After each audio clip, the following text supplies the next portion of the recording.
Ito yung own version ko ng stir-fried tom yum chicken. Ingredients is onion, lemongrass, green chili, lime leaves, at saka itong paste na ginawa ko is 3 cubes ng tom yum cubes at 1 chicken cubes. Mix ko siya at tinunaw. At ito naman yung marinated chicken. Marinated siya ng corn flour at saka egg. Ito, simulan natin ang pagluto. Sa mainit na pan, naglagay lang ako ng oil na nasa mga 4 tablespoon.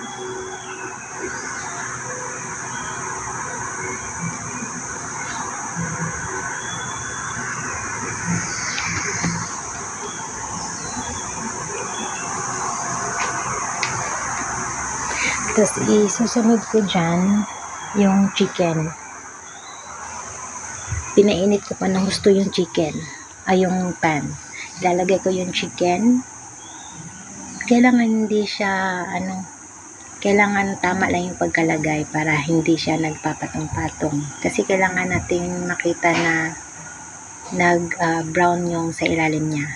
Babalik ta rin natin yan.